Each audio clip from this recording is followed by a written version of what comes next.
My name is David Daniel Ball, and these are the headlines for Monday, the 27th of September 2010. A Bible quote, "For we know him who said, 'It is mine to avenge, I will repay.'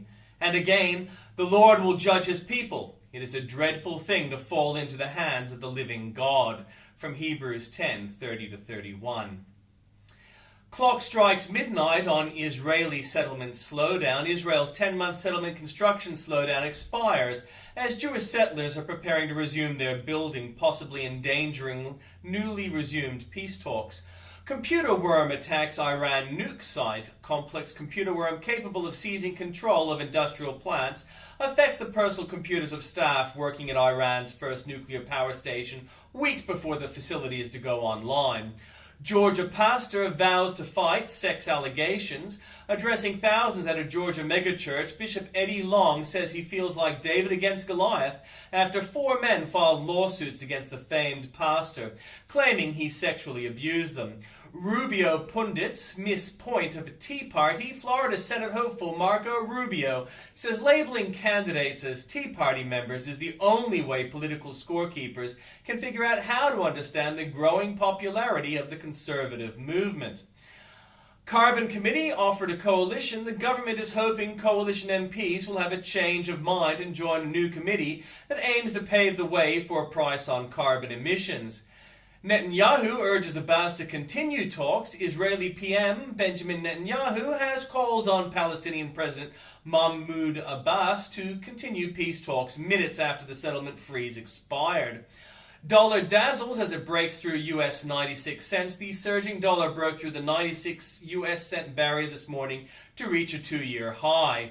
Skydiver dives after mid-air tangle. A skydiver with more than 7,000 jumps under her belt has died after she and another skydiver became entangled during a parachuting competition. From New South Wales and ACT, 3 die in road crashes. Nipping dog fear in the bud. Musical outselling the music. Be paid just to go shopping. More work but less time in the office. Bandit slim pickings in Sydney. Mother and baby have whale of a time. You can read those headlines at Sydney's Conservative. From Queensland, state sued over highway black spot. Skydiver dies after mid-air tangle. Teen dies doing donuts in Ute. Man arrested after fatal stabbing. Man leaves woman to face armed bandits. Police storm shed and end siege. Rushed back in court to plead for life. Langbrook in damage control. Police raid 8 Mile drug lab. And driver rolls 4-wheel drive on Gateway. From Victoria, boys punch, stabbed and attack. Despair then joy fills little heart.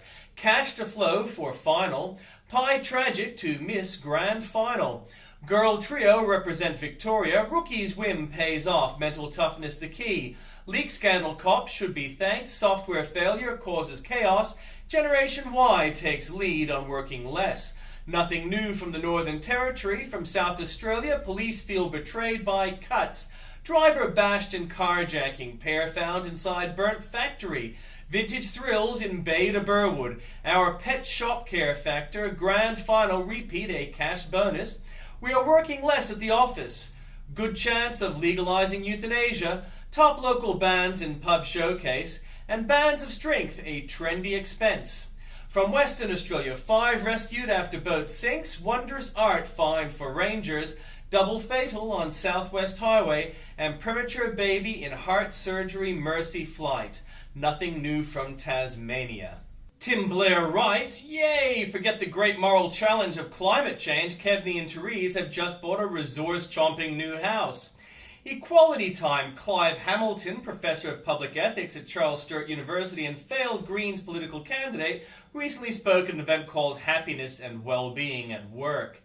And hugs! Remember when polar bears were going to eat us for causing global warming? Well, Nissan has got those fat suckers fooled. And Bolt is back. Andrew Bolt is back, which will please the seething leftoid commentators who have wandered over here during Andrew's Richmond holiday, generally known as September. For others, football continues. Ahead of next Saturday's Grand Final replay, some interesting stats. Collingwood's Grand Final record now reads 14 wins, 25 losses and 2 draws. While St Kilda have 1 win, 5 losses and a draw. By those numbers, Collingwood loses 60% of its grand finals. St Kilda loses 71%. There's no such thing as a loss when it comes to a second grand final, however. I notice that the Magpies are still without the silver. The Noodle Gambit never fails. Sushi Das doles out the harshness but is beaten down. And Stomping Time, excellent campaign advice from Dale Peterson. Please play nice. The arrogance of Labour MPs was something to behold back when their government was popular. More about that at the link. From Andrew Bolt, Gillard rigs her warming consensus. China isn't the Greens' new Sweden after all. It's not just the face that's being hidden when 3 or more alarming Islamist apologists cannot give a straight answer to even one simple question about the burqa, repeatedly turning it instead into an attack on the West. What hope of an honest discussion on, say, terrorism? No, 99% of climate scientists do not agree. A newly released survey done in 2008 of 375 climate scientists, mostly mainstream ones, reveals not quite the certainty and unanimity we're so often told by the leftist media. Planet groans under Eco Warrior's footprint. Frequent flyer Kevin Rudd, who famously called climate change the great moral challenge and economic challenge of our times, has brought himself a second home to add to his already enormous carbon footprint. Rudd tells the UN to not be like him. Dam lies will cost us a plenty. The Victorian Labour government, gripped by green ideology, decided to ban any new dam from Melbourne and even turned a dam reservation on the fast-flowing Mitchell into a national park. Gillard cheats on carbon. Global warming seems to be a license to deceive and to spin. Alarmist reports from his virtual reality. Alarmist of the Year, Tim Flannery, explains the scientific approach he now uses when terrifying people about global warming.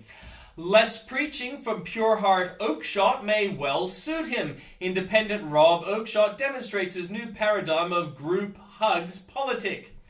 And aliens and earthlings meet the planet's new leader. The UN never misses an opportunity, however remote, to stake its claim to unelected world leadership.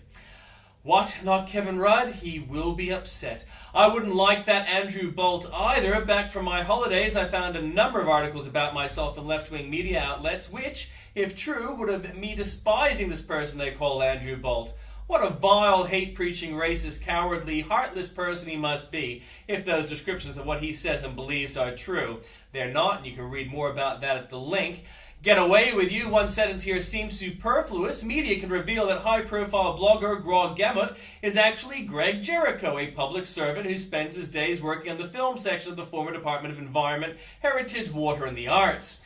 The identity of Mr. Jericho, who shot to prominence after making some sharp observations about media coverage of the 2010 election and subsequently has written for the ABC's The Drum website, has triggered much speculation in recent weeks on Twitter. And now the superfluous. The prolific blogger shows a strong preference for the ALP. And getting it said, pay attention to New Jersey's Governor Chris Christie, and not just because he may hurt you if you don't. Here are his greatest hits so far, and you'll have to read about that at the link.